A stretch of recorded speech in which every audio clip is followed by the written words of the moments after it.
Hello, hello. Good morning, good afternoon, and good evening. I am your host, Monica, and welcome back to Mostly Accurate, the show where stories are mostly true, the opinions are definitely strong, and the chaos is always real. I hope you brought your emotional seatbelt today because today's episode, we are on another ride. We're starting off with some highway mayhem, a road rage story right out of Florida this time. Yes, it's not a Florida man, it's a Florida woman. Yeah, that's going to be fun. A road rage story out of Florida that proves defensive driving means very different things to very different people. Then tea time. We're diving into Love is Blind season 9. I know I'm super late to this. Again, full time employee and full time mom. I don't have too much time to watch TV, but when I do, yeah, it's on lunch break. But I finally finished it, so we're gonna get into this because this season had more red flags than a Target sale. We're talking messy breakups, zero weddings, and one really impressive mustache. And the reunion, you guys had everyone asking, is this still a dating show or are we just like watching performance art at this point? And then finally, we'll close off with a mom moment that sums up what it's really like trying to balance work, motherhood, and a complete disaster all in the same day. This features my son, a sick visit, a tick, and yeah, my dog having very bad timing. So grab your coffee, your headphones, and maybe some disinfecting wipes because this week's episode of Mostly Accurate is a wild one. Can't wait. Hey guys, can we talk about road rage for a second? Because apparently in West Palm Beach, Florida, defensive driving now includes totaling someone's car in front of a sheriff's deputy. Yeah, this story has everything: a baseball bat, a questionable driving maneuver, and a woman who may have misunderstood the phrase, stay in your lane. So here's how all of this went down. According to deputies from West Palm Beach Sheriff's Office, a woman named Brenda Burton was in an argument with another driver. We'll call him Batman. You'll see why. So Brenda and Batman are sitting at an intersection. Tensions are high. Words are exchanged, tempers flare, and then Batman hops out of his car with a baseball bat. Yup, because obviously that's what we're doing now during traffic disputes. So, forget your blinker, bring your Louisville slugger. So, okay, he starts like whacking the door of Brenda's car, right? And then deputies nearby see this whole like circus unfolding. But Brenda, she's not going down without a fight. No, no, no. She throws her car in reverse and then slams into Batman's vehicle so hard that she just like totals that. And then deputies ask her why. Like this woman with a straight face says she did it because she learned it in a defensive driving class. All right, class, today's lesson: parallel parking, 3-point turns, and if provided, reverse demolition tactics. Remember, kids, safety first. What? Okay, so she literally told police that she used what she learned in defensive driving to officially destroy someone's car. So that's like saying you took anger management classes and came out as, I don't know, a UFC fighter. So when officers questioned her further, Brenda reportedly said that she was trying to like disable the vehicle, which I guess she did. I mean, she totaled it. So mission accomplished. I do not think that's the kind of like defensive strategy that they probably covered in this class, but whatever, it worked for her. And of course, because this is Florida, where logic sometimes just goes on vacation, she was arrested for criminal mischief and aggravated battery with a deadly weapon.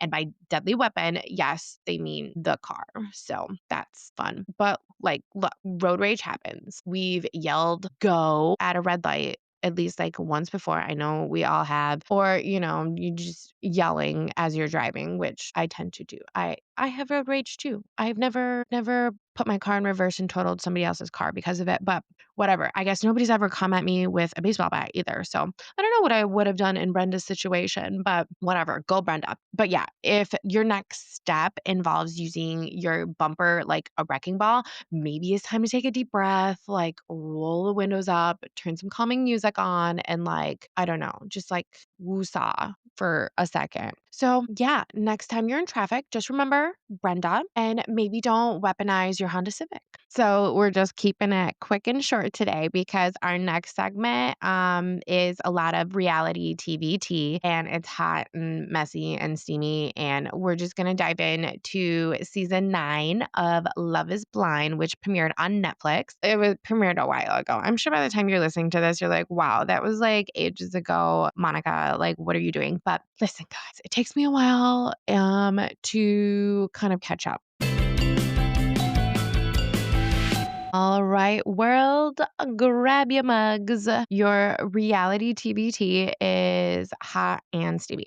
We're diving into season 9 of Love is Blind, which premiered on Netflix. And let's just say it ended in a way that nobody saw coming and many didn't want to. So, why don't we just go with the couples? First off, we're going to discuss Allie and Anton. I really like Anton. I really liked Allie. I really like them as a couple together. They were actually the first couple on the season to say yes in the pods. And at first glance, this like seemed like super promising, like just like I thought. They shared like an immigrant background. They kind of had the same energy, like serious looks, a little bit of drama in the early episodes. They were like pretty much normal, I thought. I really liked Anton's mom a lot because she was like a typical like Russian mom and I'm Polish, so it's like I feel like it's like the European energy. It's like I can't even explain it. Like an old school European mom vibe. And I just loved her so much. And I think that's why I think I liked Anton so much. He was like probably my favorite person on the entire season. But Allie was great too. So yeah, their relationship, once the cameras were off, like, and they moved like past the pods, things got rocky. And then Allie like eventually told Anton at the altar, like, the person I fell in love with in the pods isn't the same person that I encountered in real life, blah, blah, blah, blah, blah. Which I guess, like, it's true. I mean, like, you're on TV and you're putting on, I guess, like, a show. Like, some people don't put on a show because they're there because they actually, like, want, like, love, to find love in a relationship. But, I mean, come on, you got a whole glam squad before you go on TV, and you want your sessions or whatever, your dates to premiere. So like I get like to an extent how some people I guess embellish themselves a little bit more or whatever. But yeah, critics like flagged basically the trajectory of that relationship from potentially stable to definitely on the rocks. And when I say on the rocks, Allie had like a real issue with his drinking and his drinking habits. But the thing is, I don't know, I really felt for Anton because like Allie's friends were all like, he's just got a basic job and he's never going to be financially responsible and all this. Like, honestly, like to me, thought it was like super rude because he did have like he was like a night shift person. So like when he got home, it's like morning time, but like a normal like person who works a long shift, like just like your basic dude, if they want to have a beer after work, let them have a beer. You know what I mean? And she just didn't like his work schedule. He didn't make enough money for her. Her friends said that he was never going to amount to anything. And I just thought that was like extremely rude because it's not everybody can be like, a millionaire. I don't know. I thought Allie was kind of not nice for that. And Anton was a hard worker. So yeah, I see you. All right. So let's flip to Calabria or KB and Ed. These two had serious drama, like from an intense like emotional reactions and arguments to like what many people I guess would have seen just like red flags everywhere. Like Ed's behavior was like anxious attachment, like meltdown. He was like shaming her for her past like experiences, but then he was not like emotionally available enough to, I don't even know, like work through them. I feel like it was just like a really weird not even, I don't want to even say codependent. It was just like really interesting to watch. So, like, his past, she felt for him, and I almost feel like it was more of just like she felt she just kind of felt bad for him and gave him like the support that he needed, and then it almost just like turned into this weird dynamic where he was always just like some kind of a victim, and then she was always like there to save the day, and then if she wanted to speak up about something, he just like no, just like was unavailable, like he couldn't just like handle it, or he was very one-sided. Like, he came off as, like, very love bombing and like, "Oh, I love you, I love you. I'm rubbing your feet," and blah, blah, blah, blah, but then, she would just, like, try and have a normal conversation or just, like, do normal things where it's like, just, like, listen to me or, like, understand that I need a moment to myself to, get ready, and he would just I don't know. I think he was very, very selfish. And then at the altar, KB, like, she just couldn't say I do, which I get it, girl. And then she told Ed that he just deserved somebody who was 100% at the altar. And like, she was not that. So, like, woof, but like, also good for you for just like saying it like it is because, it would have been a really weird relationship to get into, especially just their dynamic. I don't know. It was a weird dynamic. Like, she's not your therapist, bro. So basically, like, I think that coupling, it was just messy, it was mismatched, and it was like emotionally volatile. So then let's skip to Sparkle Megan and Jordan. At first, I did not like Sparkle Megan. I don't know why. Maybe it was the nickname. Maybe I just thought the nickname was dumb. Like, you're gonna go on Netflix and be like, "Call me Sparkle Megan." Then it's just dumb. Whatever. She grew on me. She's totally fine. I like her a lot. She calls herself like this successful badass bitch who normally dates like wealthier older men. And then Jordan. Who is Jordan? He's just like a single dad who drives a Kia. So, yeah, that's a fun coupling. And I think initially she liked Jordan because he made her laugh. Jordan's just like your average dude, and there's nothing wrong with that. Another basic, regular guy, just like Anton, who hustles every day, works hard. And, that's just, I don't know. I guess that's just not enough for today's woman looking for relationships, I guess. I think that's kind of sad, but yeah. So she ends up picking Jordan eventually, which seemingly like challenged her usual type. You know what I mean? Because he was not a super wealthy, rich man, just your basic guy. But a lot of people felt like the foundation of them getting together was just like rocky from the beginning. Like, Megan was a high achieving, like over functioning kind of a person. She's started her own business. She makes like six figures, like Megan had her shit together. Jordan, he was like more of like an avoidant style kind of a person, like, and she was head on, and then he was just like, can we talk about it later, like I need to think about it first kind of a person. And so like when those two like energies happen, it's definitely mismatched. And they didn't even make it to the altar. They had, just basically lifestyle differences, readiness in getting married, expectations, and like all of that. And then, Jordan had a son, and he introduced Megan to his son, and he later says that he regrets that, which I thought was really rude because I think Megan just wanted to be a mom. And that was a really big moment for her. Like, you could tell like she was like super emotional, you know, about meeting the child and then meeting the mother of the child and like all these things. And then what was the other thing? Oh, like her just moving to Denver and like looking at like $1 million+ houses and stuff while Jordan lived in just like a modest apartment, and they were actually like talking about like buying a home together, which thank God they didn't, I guess.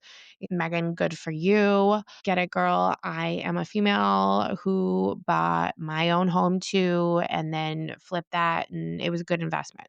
Kudos to you, Megan. Keep hustling, keep doing your thing. But also, just can we stop hating on just like your average guy? Because not everybody is fortunate to be a millionaire. Okay. I'm just going to throw that out there one more time. So let's move to Casey and Patrick. This whole effing train wreck. Their story was I don't know. It peaked early and then it crashed really hard. They got engaged in the pads and then the reveal happened. And then Casey shocked Patrick by saying like she didn't think her attraction would grow for him. Like, are we talking physical attraction or are we talking like, I mean, it's really obvious that that was what Casey meant, even though she said like her attraction to him she didn't say it was physical attraction. She was saying it was just like his mannerisms and all that, which I call BS on that because Patrick he was like probably one of the most eligible bachelors on that show. He had it together. Their breakup was titled like one of the most uncomfortable in Love is Blind history because Patrick was blindsided. And then Casey later insisted, it wasn't about the looks, but the edit and the vibe told a completely different story. And then the whole ring gate situation, we'll talk about that later. So let's go to Annie and Nick. Another hot mess this whole season. I don't know what they did. I don't know. Who'd you cast on this show? Netflix. Did you do any research at all? But anyway, Annie and Nick. I liked Annie's hair. I did not care for her vibes. She was a little wacko, but her hair, I loved her hair. And then it was funny because I was talking with a coworker about it who did not like her hair, but she was a hairstylist. So I'm sure her hair was fake and there was so much of it. And maybe that's why I liked it because she has so much and I have none. So maybe that's the only reason that I liked her hair. Okay, let's actually get into what we're talking about. So Annie and Nick. So they ended things before the altar as well. I don't know. This whole couple relationship, there was a lot, I feel on social media. There was a lot of conversations about Annie and Nick. And then everybody knew that Annie and Nick's relationship was just tangled in drama, identity issues, and just messy emotional dynamics. I don't really have very much more to say to excuse me, I just had a sip of coffee for those not watching the video version. Yeah, I don't know, there was nothing outstanding or exciting. I feel really bad. I think Nick was kind of a douche, and I feel like he was on there just to be on TV.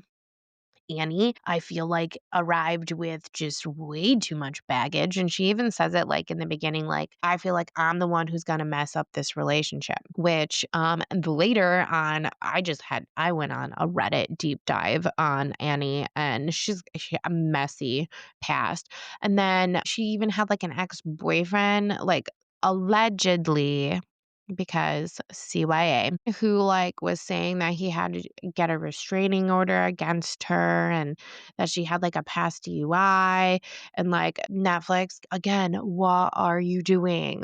Do just a hint of a background check before you just look at a picture and a video submission before you choose these people. And I'm pretty sure I'm just going to spiral off again real quick. That didn't wasn't this an issue on past seasons of their reality shows too, where they're casting people who are just batshit?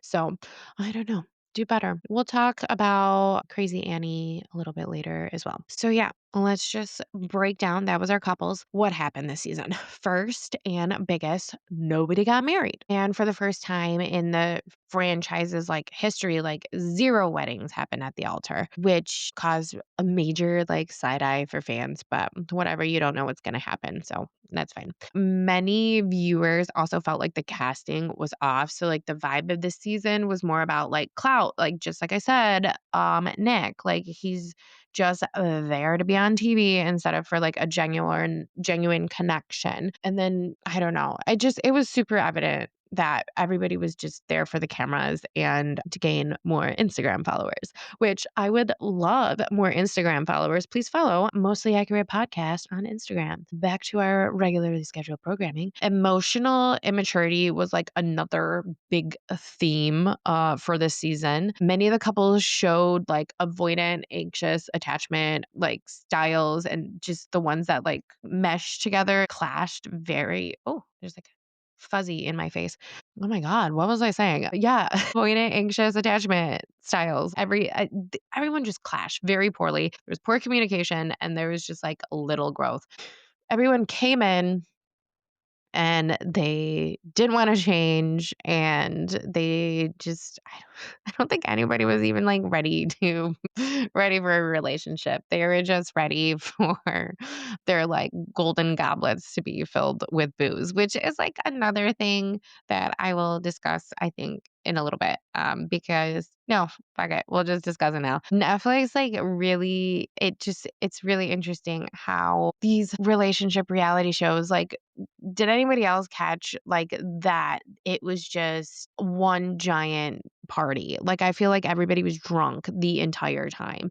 And then even like one of the first episodes after they like when they get to Mexico, like, yeah, I get it. They're in Mexico, but like I just felt like those dudes just wanted to take shots and party together. And they were just like, oh, what? Oh, hey, hon. You know what I mean? I feel like Netflix was just they giveth and the cast drinketh is basically what happened. Oh my goodness. Yeah. What a mess. So let's just talk about like the main issues about these relationships though, because I feel like appearance and attraction were like a huge issue, which overshadows like the whole point of the pods is love is blind. You're supposed to like fall in love, or I guess you don't have to fall in love, but like you're supposed to like gain an attraction to the person without seeing what they look like. And then enter Casey and Patrick and Joe and Madison. Oh my God, I totally didn't even talk about Joe and Madison. It's okay. We'll talk about them too. Actually, let's just talk about Joe and Madison now. I don't know how I just like totally missed that couple. Joe and Madison, another very unhealthy couple. Joe, a very immature boy. He also was just there to party, I feel like, and, gain some Instagram followers. Madison, I liked her. I think aside from Anton, she was like one of the only other people I liked, but she was just very like blind to a lot of just like obvious things. Like when they were at that initial party in Mexico, again, where everybody's drinking, it's like Joe is like completely hammered. And she's like, what's wrong with you? Are you okay? And then he goes to bed, and then she like goes in the room to check on him, and he's like, obviously he's wasty pants. And she's just like not getting it. And she's like, you don't like me, and why do you keep asking me if I changed my outfit? This is what I was wearing. What's wrong with you? Like, girl, he's wasted and he's not there for you. So just that whole relationship, I just thought it was really, I don't know, just really just messed up. And even at the dress fitting and stuff, like Joe flips out and he is clearly just like not ready for marriage. He's not into this. Like he's overwhelmed. He freaks out because he just basically like got way too overwhelmed because it was getting too real for him. And he's a very immature boy. So that was that relationship. And then yeah, we'll get back to our red flags. So unhealthy dynamics, just what we talked about.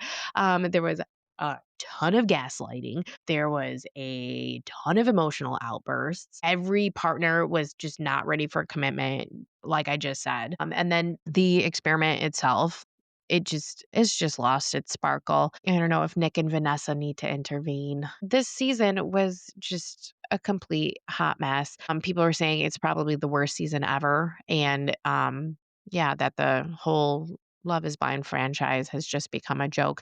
Like it worked in the beginning, but like I guess all things must come to an end. They saw the train rolling steam ahead, and then they just completely overpacked it.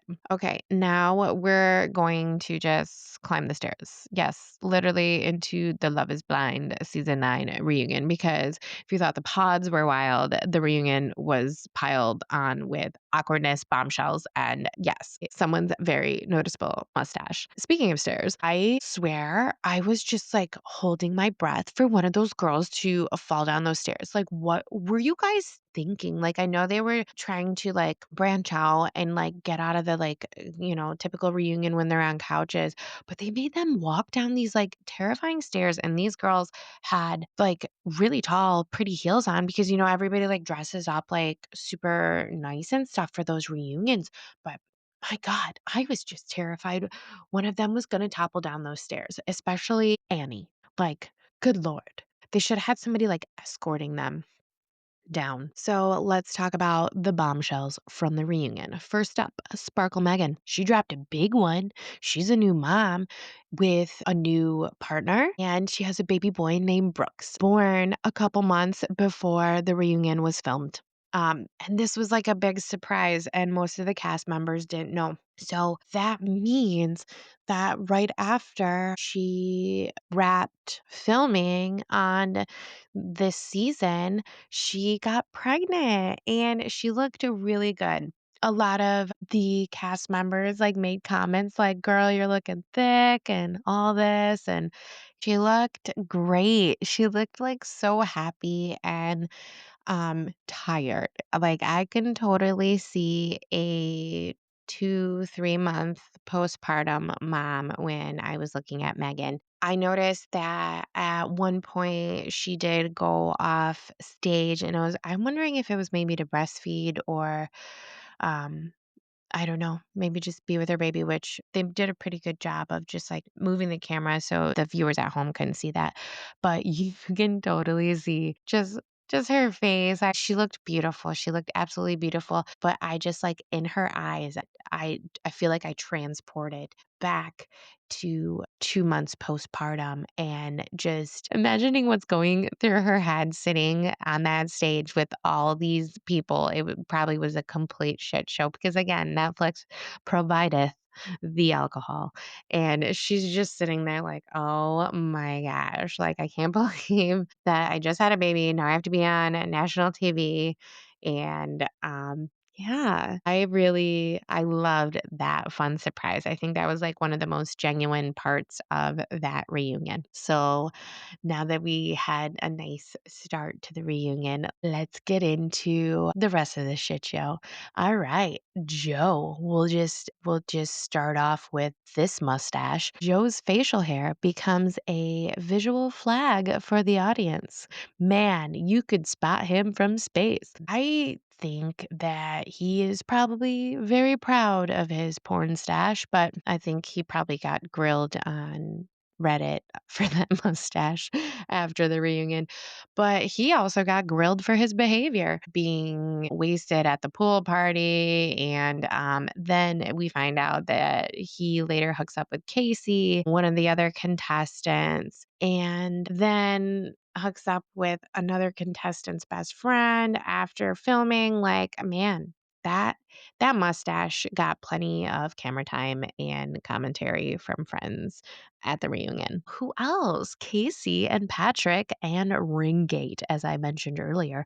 Patrick and Casey shot hoops with real life NBA star Chris Paul, which I don't know why I missed that whole basketball part. Don't yell at me, guys, but I have no idea why there was just like some random basketball player on the show. But anyway, they give Casey crap because Casey doesn't want to give the engagement ring back to Patrick. And then I guess I don't understand why Patrick wants it back so bad. And then it made me really confused. Like, doesn't Netflix just like pay for these rings or do like the contestants like actually pay for the rings and Netflix just gives them a selection of rings? I don't know. I really don't. And how expensive could these rings really be? Whatever. Casey wants to keep the ring. So then there's this weird moment where we got into like a free throw competition, which okay, like what would they have done if they just did rock paper scissors instead of the basketball game for the ring? Long story short, Casey ends up like earlier in the show giving the ring to Patrick, and then she wins the basketball thing and she gets to keep the ring in the end, which whole thing was stupid. But again, worst season of Love is Blind ever. And then we'll talk about Sweet Annie. Yeah. Annie on the rocks, anyone? There was a lot of speculation that she may have been intoxicated on this reunion. I don't know. Like the questions about her conduct, her tears, her energy, and a lot of people were like, "Is she drunk?" Like Reddit. Like I actually had to go down a Reddit rabbit hole. I told you I did go down an Annie Reddit rabbit hole. But just the reunion, like as soon as I saw her, like her eyes were red. Like I don't know, like were you on medication? And I have no idea. But and then when she spoke, I was really expecting it to be super sloppy, but she was very coherent for like the speaking portion of it. So I have no idea. I don't know. But again, Annie conducted herself okay during the reunion, but she was like visibly a mess. And then and then finally, Anton. Anton found someone. This is like your like silver lining for the whole season, the whole show. There was 0 weddings, and at least like one person from that entire cast walked away in a real life relationship, aside from Megan and her relationship. But like I knew it. I was rooting for Anton the whole time. And yeah, he got to put a rest to some of the chaos that happened on this whole season after his breakup with Allie, and all that. But yeah, he has a new relationship, and this was like one of again a rare positive light in the season since like nobody else ended up with a marriage or anything. Basically, this whole season, people said the reunion felt manufactured, over the top. It looked like literally, it felt like it was like a sitcom episode. It was just horrible. Again, the outdoor seating, the girls in heels, blankets for the audience, like, and then they just kept like zooming in on certain people in the audience. Like, I don't know. I like, was there just not enough that you guys had to talk about because it was such a horrible season that we had to introduce like some kind of basketball game? And not to mention that Megan's baby got more airtime than why most of the relationships collapse, which good for the baby because I guess like that was fun because her baby was like super cute. And this season just gave us tons to riff on. You know, the good snark, people breaking up before saying I do, like, heavy on Instagram influencers wanting exposure, emotional red flags everywhere. And the less good part of this whole season, it was kind of sad. The format like used to be like grounded in hope and love, and now it just kind of feels like an obstacle course of just bad dating. But hey, that's reality TV gold for you. Okay, speaking of emotional roller coasters, let's talk about my week because forget Love is Blind, motherhood is pure chaos with commercials for cleaning supplies. I swear, trying to be a full time employee and a full time mom should count as a triathlon. You've got the endurance of a marathon, the juggling skills of a circus clown, and the emotional stamina of a therapist on call. This week, the universe said, let's test her limits. So, Maddox's cough has been rough. Like, I already had an appointment scheduled, but Thursday after daycare, Jameson brings him home and he sounds worse than ever. Like, nope, not waiting till tomorrow level. So, cue me throwing on my mom cape and rushing to urgent care, then convincing the receptionist that with my tired eyes that this is like an emergency. We need to get in there now. So, we do get in there now. She listens to everything. And then they're like, his ears look fine. His lungs sound clear. And I'm like, clearly he sounds like crap. You know what I mean? But they were like, well, I can't really rule out anything viral unless you want to get him like tested. It could be croup. It could be like all these things. But she just like prescribed us a steroid, which, thank goodness. And then we had from there straight to the pharmacy, and then from the pharmacy to the grocery store because, of course, my fridge was empty and I had groceries on order. So I was like late to pick those up. So I do all these things. I like literally have not stepped foot like more than 5 minutes in my house getting home from work. So it was just like a really long day. Steroid worked really well. He just had his third dose. It was just like a 3-day thing, and he sounds so much better. Like he sounds super good. But yeah, I finally get home and I think maybe, just maybe, I can breathe for a second. And then Jameson just like drops this bomb on me that the cat has a tick. So now, apparently, not apparently, but I am the household's official tick operation specialist. So it's not the title I wanted, but okay. So we gear up for surgery and the tick is loose. Like we lost it. I don't know what happened. He got the cat, and somewhere between getting the cat and like me putting gloves on and getting prepared, like it's somewhere in the house. Like, do you know how unsettling that is? I didn't see it, so it's like, did it really exist or is it really in the house? Not knowing where the tick went. Like, cool, I'll never sleep again. And that night I did feel very itchy, and yeah, we didn't have a tick though. So the next morning, the plot thickens. I wake up and to my surprise, I get my first period since having a baby. December 2023 is the last time this happened. And my body was like, hey, welcome back. Hope you didn't want to wear real pants today. So that was fun.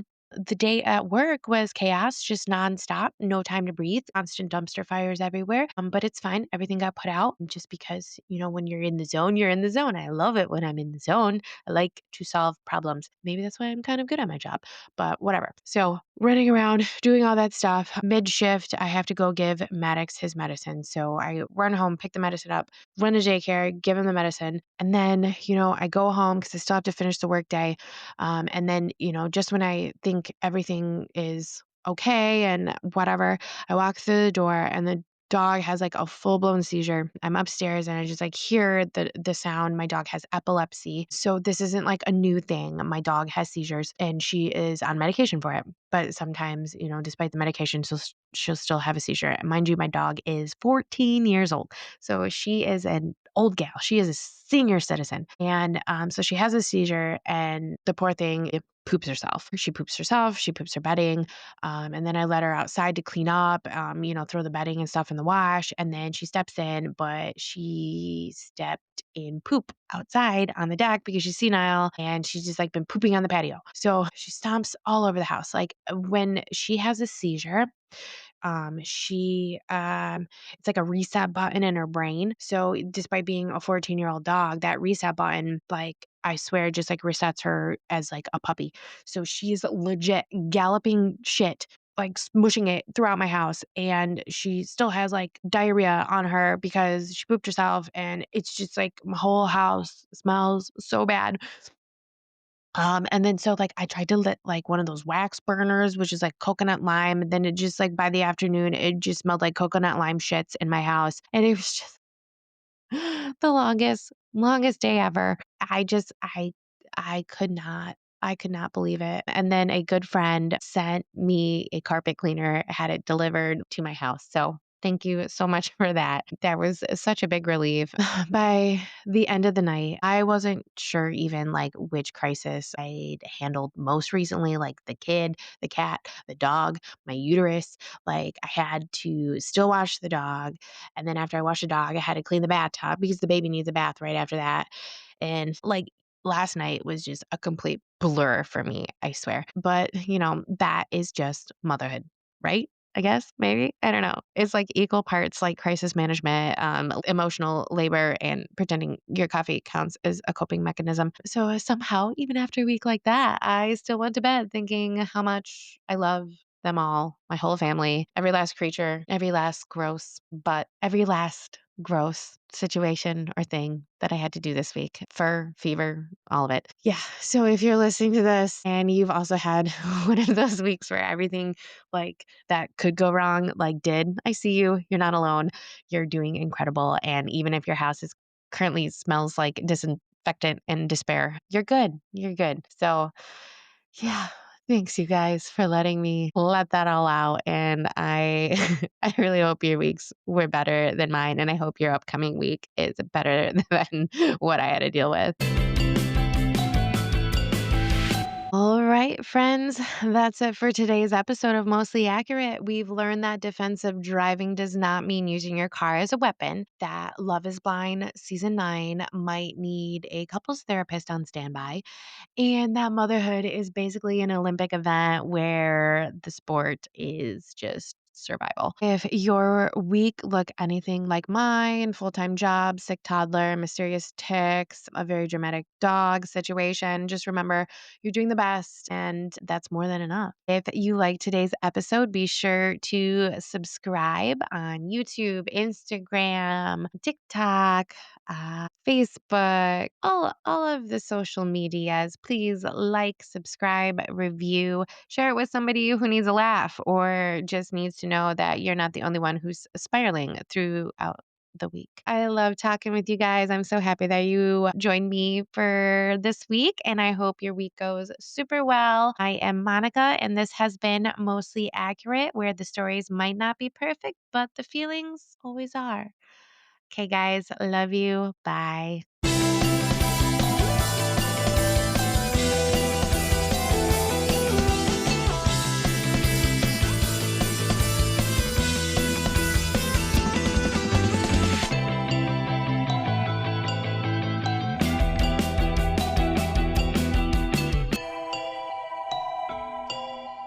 This podcast is for entertainment purposes only. The facts are fuzzy. Our stories and opinions are just that, stories and opinions, not meant to be taken as professional advice.